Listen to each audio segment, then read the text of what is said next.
The Gita says, "Neither wait nor mourn for anyone's death. If you truly revere anyone, you should not lament their death." Arjuna's sorrow became yoga, and our sorrow became roga or disease. This is because Arjuna cried for the sake of society, and we cry only for our sake. The entire Maya consists within the mind.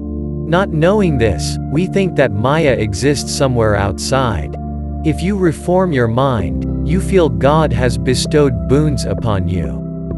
If you pollute your mind, you feel as if God has cursed you. Therefore, the Gita says, "You are your friend if you reform yourselves. You are your enemy if you pollute yourself." We say that we don't have the time to read Gita. But Krishna said in Gita, "Is any work more important than reforming yourselves? Is reforming yourselves not a work in itself?" Shri Krishna said in the Gita, "I have already slain all warriors on the battlefield. O Arjuna, it would suffice if you act without expectation of results." This is a supreme saying of the Gita. Every act is commissioned by God's will alone. We have just to move our hands, knowing everything is scripted by God's will. Nimitta matram bhava savya sachin. Moksha Sannyasa Yoga implies that salvation is a desire that needs to be sacrificed. It doesn't mean that we shouldn't desire it. If you don't deserve it, you will not attain it even if you want it. Salvation comes all by itself if you deserve it, regardless of your desire. Krishna declared in the Vibhuti Yoga, "I am Rama, Skanda, Shankara, Ocean, etc." We need not fight about who needs to be worshipped. We can choose any of the forms and contemplate them. Without contemplation or upasana, one cannot attain concentration, purity, or liberation. We get attracted to a particular form based on our previous birth's tendencies. God is formless. Formlessness is the form of God. However, we require support as we identify with a form and cannot meditate upon the formless one directly. Therefore, we can meditate upon the Guru or a manifested God as a support. Krishna also said, "I am Krishna." How is it that Krishna had to tell us that he is Krishna? It is because Krishna did not preach the Bhagavad Gita as Krishna but as Supreme God. Your acts should be sattvic. Doing any good deed, without expecting publicity, or others' appreciation, or gift from God, but out of selfless devotion, will enhance your sattvic quality. The sattvic quality shows you the path towards liberation. Do not give up yajna or sacrifice, dana or charity, and tapas or penance until your last breath. Any selfless work is equivalent to a yajna or sacrifice. Do not restrict dana to donating money alone. Any help in the form of beneficial advice also constitutes dana. Dana has to be done with great love and affection. The causes of rebirth are within the mind. Drying out that mind is called tapas.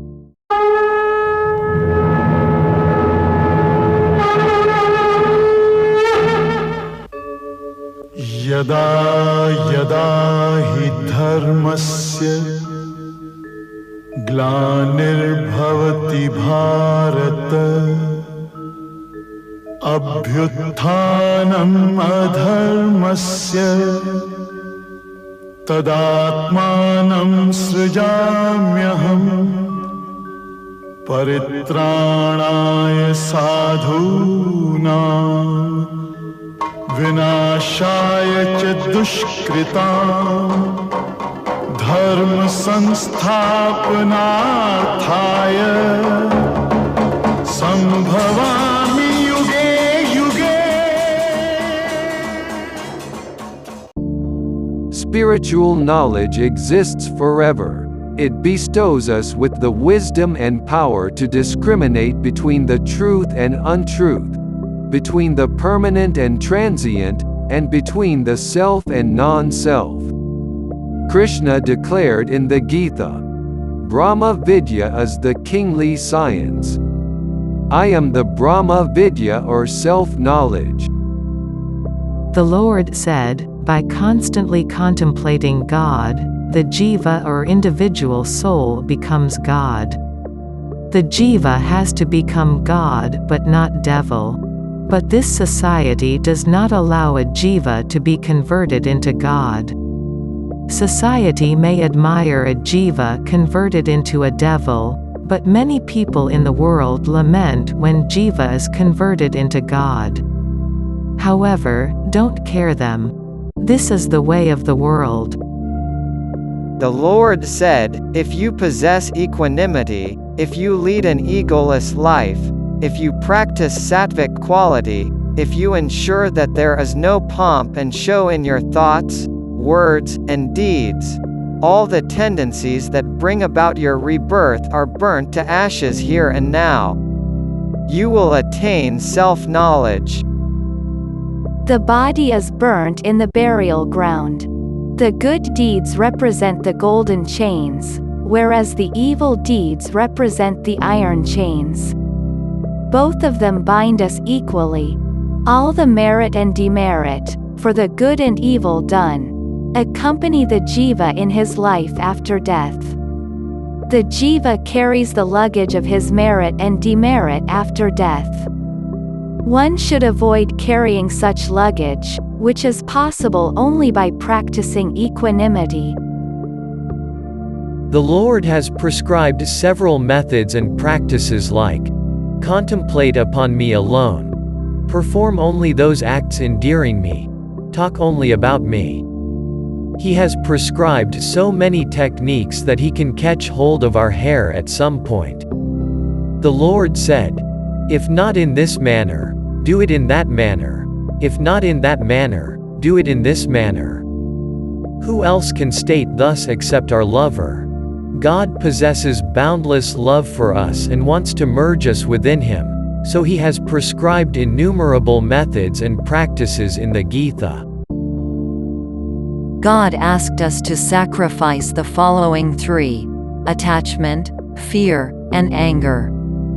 If you don't get attached or don't get afraid, or don't get angry even when there is a sufficient cause to do so, God's grace showers upon you suddenly, and you will attain the immortal state. The Lord said, I am the embodiment of time. If you are wasting time, you are insulting me. But you are all wasting your time. Do you think that your body would exist for 10,000 years? How mortal is your body? You are wasting precious human life on very petty things. It is equivalent to utilizing currency notes to lighten the stove to prepare coffee.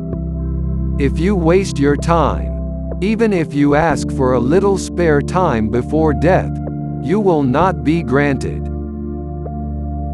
There are several kinds of yagnas or penance.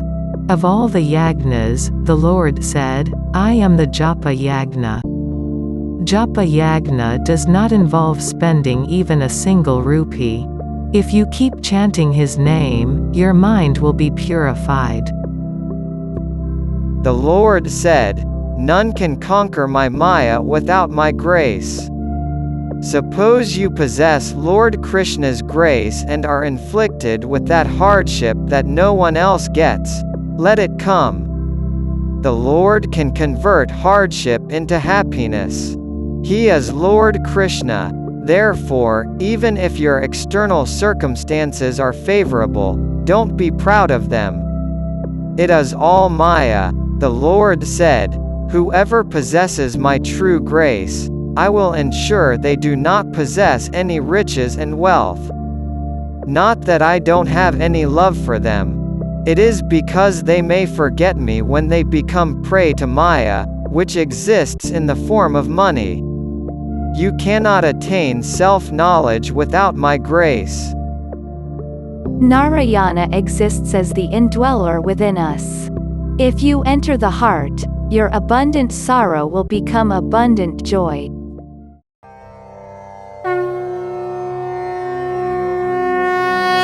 कर्मण्येवाधिकारस्ते मा फलेषु कदाचन मा कर्मफलहेतुर्भुः मा ते सङ्गोत्स्वकर्मणि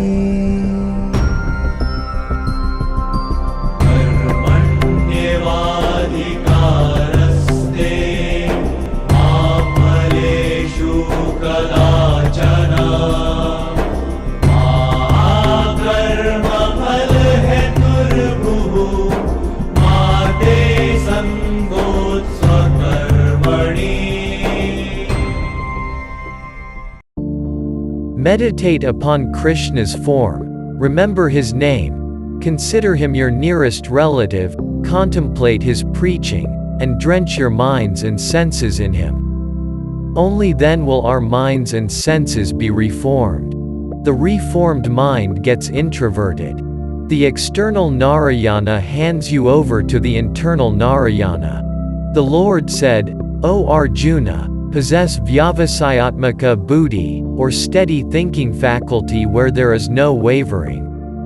You should possess firm faith in the existence of God. Only then will your mind remain firm within me. You adore God with several things. But God can be adored even with the practice of virtue. The Lord said, Kama or desire, Krodha or anger, and Lobha or miserliness, are the three big gateways to hell. Krishna said, I don't exist within you, but you all exist within me, implying the self doesn't exist within the jivas, but the jivas exist within the self. We cannot attribute all the deficiencies of jivatva to the self, but all the jivas owe their existence to the self. The following three words are mentioned in Gita: devotion, determination, and discrimination. Krishna defines this world in the Gita as temporary or transitory, and an abode of sorrow. In Gita, the Lord said, only the jnani attains my swarupa or nature, that is, self. There is nothing in this world equivalent to jnana. People doing good do not attain a distressing state. All the people are puppets in my hands. My dear friends, we can never understand Gita as long as we perceive Krishna as a mere body. God and Gita are not different. God said in Gita, people consider themselves to be the body and also limit me to a body. By doing so, they are insulting me. In the Gita, the Lord promised that even the greatest sinner will be liberated by him if that sinner has unwavering faith in his existence. Krishna said in the Gita, he is not a true devotee who visits the temple daily or puts the holy tilak horizontally or vertically. He is my true devotee who fears nothing in this creation, and none in this creation are afraid of him. Such a devotee is close to my heart. Trusting God is equivalent to treasure, otherwise, it is equivalent to dust. He who possesses God as his friend will attain him. But you possess worldly people as your friends and not God.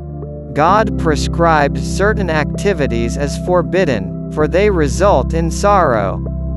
Can't you abide by his words spoken in your welfare? Some people eat 10 sweets when alone and only 1 sweet among 10 people. They are called mithyacharis. They look white outside but are black within. The Gita says, all your lust must get converted into love. Lust always expects something in return, but love doesn't expect anything in return. Love for the sake of love, and work for the sake of work.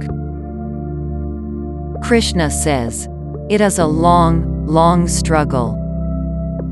The Gita says, the most important thing is to stop worrying.